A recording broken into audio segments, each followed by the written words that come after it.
your size, strength, and athletic capabilities, the dog's size, strength, and athletic capabilities, any tools that you have at your disposal, your pain tolerance, that kind of thing, or those kinds of things. I mean, what I tried to do in that comment string was, unless somebody specifically, there was one gentleman that's basically my size. He's like, he's did it all in that metric math. But when I did the converter, he's basically 6'2", 300 pounds.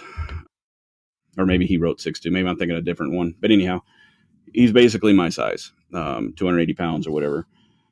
And so I can't tell him to do the same things with a dog during a confrontation that I would tell I can't back up. I can't tell a 90-year-old woman to do the same things I'm going to tell him, right? Just because she's not going to have the physical abilities, right? So his ABCs, the first one was avoidance, but he also included awareness in that, and that is by far and away the most important part. So that means no earbuds in, no music, no cell phone usage. Don't be distracted. I hate the term, but be in the moment with your dog. Your dog's enjoying the walk. Be there with your dog. Pay attention to your dog, because your dog, we were talking about this with hunting earlier, right? Your dog is going to notice things before you do, most cases. So if your dog cues in on something, look over there, see what it is. You are much, much more likely to be attacked if you're walking a dog than if you're walking by yourself. Oh, really? Much Okay. more. And that goes into a lot of it. And this was one of the comments in there as well.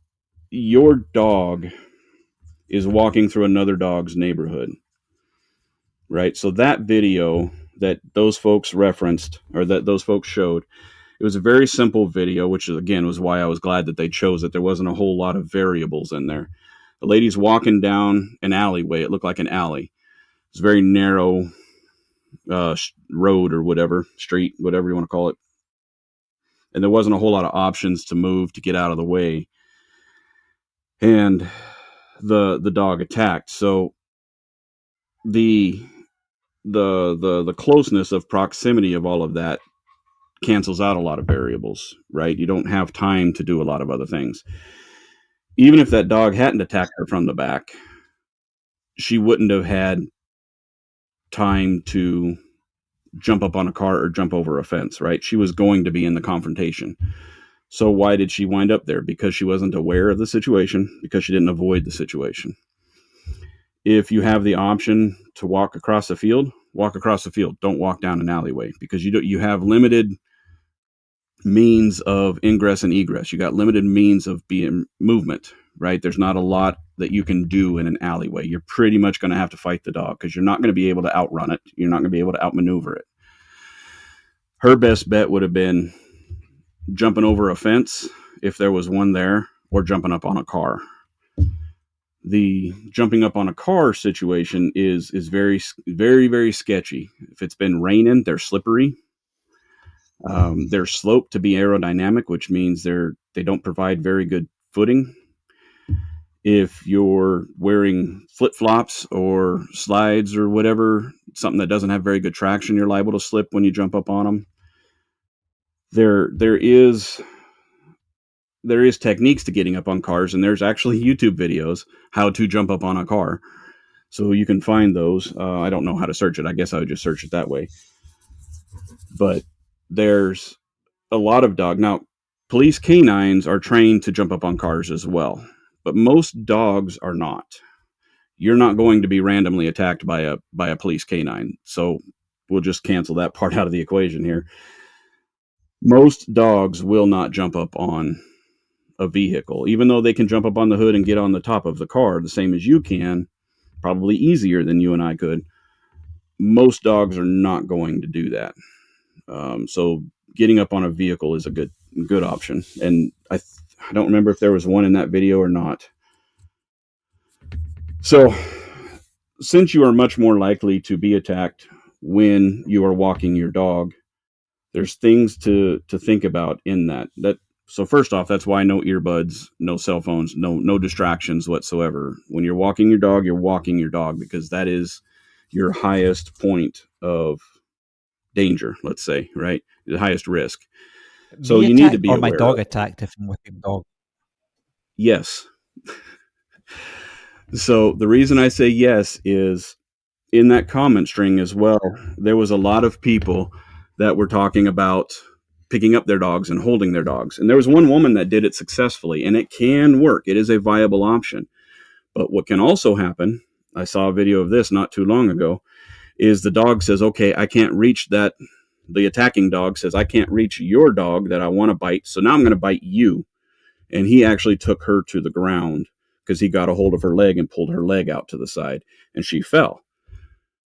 Being on the ground is the absolute worst place you can be in a dogfight. It is the worst place. I don't care if you're a black belt in Brazilian jiu-jitsu. It is the worst place for you to be because the dog is faster. They're more agile. They can get to the back of your neck or to your throat faster than you can do anything. If you want to get up, most people cannot get up without the use of their hands, at least one.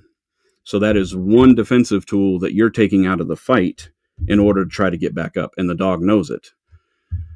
So they're likely to attack. Plus, being on the ground is a vulnerable position in the dog's eyes as well. So they don't want to let you back up. So the main thing in a dogfight is don't get taken to the ground. Don't let yourself. If you fall down, everything goes out the window. Just get yourself back to your feet as fast as you can, at least to your knees, but try to get back to your feet. That was why that was one of the things I didn't like about his video. He's talking about kicking the dog. I get the sentiment. It's an instinctive thing because you want to push the dog away you want him to be as far away from you as possible. Your legs are longer than your arms, right? And so you want him out there. So it is instinctive to push the dog, or to kick at the dog. But if the dog grabs a hold of that foot, you're likely to go to the ground. It happens all the time when dogs attack people. So you want whatever is closest to the dog, that's what they're going to bite. So if you're going to go into a dog fight, then you need to just understand that you're not going to come out of it unscathed. You are going to be bitten, and it is going to be one of the worst pains you've ever had in your life. It is going to hurt like a mofo. There's nothing that most of us have ever done that's going to have that level of pain as an active aggressive dog bite. So active aggression and fear aggression. Okay. If a dog bites you and lets go, bites you and backs off, that's fear driven aggression. If the dog is actively aggressive, he's going to bite, he's going to clamp on, and he's going to start thrashing. That's when it really, really hurts because he's shredding all that meat and nerves and everything in there. Okay.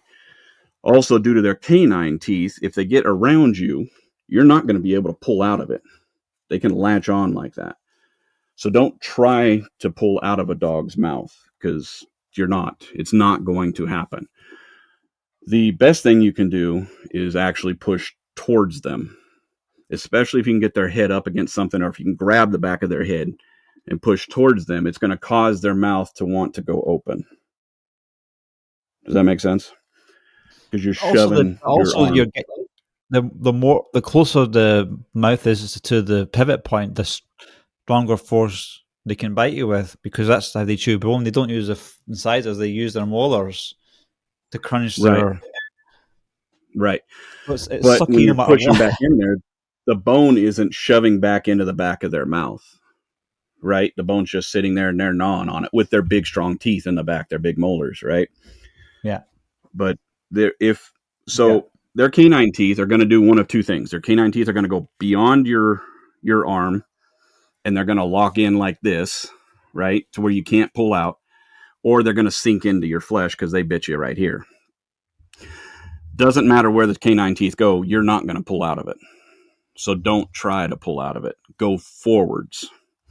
That's one of the hardest things for people when they're in a scary situation, it's a human instinct to be out of it, right? I just want to get out of this. I just leave me alone, go away, go, and just they try to back up and back up.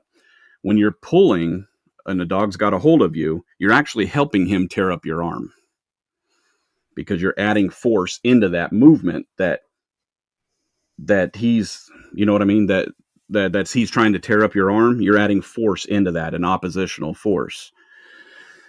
So It's a bit like there's things boxing. we'll talk This about. boxing that I've done is that if you're just retreating and trying to avoid, you're going to be opened up to more shots. You're going to see things coming towards you. So, but if you're like moving forward and resisting and throwing some, you're going to get hurt less. You know. Absolutely, yeah. Because if for no other reason than because you're making the other person, your opponent, have to think about your offense as well, not just your defense. So in sparring, in boxing, in martial arts, if two people are fighting, you're trying to do your offense, right? You're trying to push your offense while negating their defense as well. If they're just turtled up, if they're just shelled up, they have no offense. It's just strictly a defense. Now all you got to do is worry about, getting around their defense. You don't have to worry about what they're going to do to you in return. Everything a dog chases, everything a dog attacks, wants to get away. If you're backing off, if you're trying to get away, then you're acting just like a prey animal, right? You're acting just like something that they would attack to hunt or eat or kill. The prey drive gets kicked in even harder at that point. What they're not used to is that prey animal fighting back. So, especially if they're one-on-one, we haven't got into the pack mentality yet, but if you're 3-on-1, Lord, I pray you got a knife or a gun or a pepper spray or something, because it's going to be a very, very bad day for you. But if it's 3 dogs, you rush towards one, sometimes the other dogs will go, oh, what the heck was that? And they'll just stand there for a second. But it gives you the offensive advantage because you're changing their mindset. And that's what you have to do if you're going to get a dog fight to stop, short of killing the dog or maiming it, in a massive way, which, I mean, if you're against 3 dogs or 2, your best bet is to go after the one that appears to be the most aggressive, that appears to be in charge, if you will, of the other dogs. Right. Instinctively, we would probably want to go against the one that seems to be weaker and more scared, or more, not scared, but timid, the one that's being led versus the leader. The psychology end of that is any challenges that come to a dog pack, the alpha has to address. The leader of the pack has to address. Right. So this is why it's important for you to lead the walks when you walk dogs. So I'll come back to the being attacked in a minute. Let me give an example here.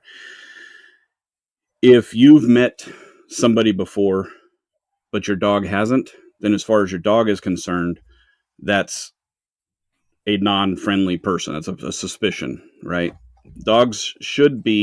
Most dogs are going to be suspicious of people they don't know. It doesn't matter how many times you've met them. If the dog hasn't met them, then that's still an outsider.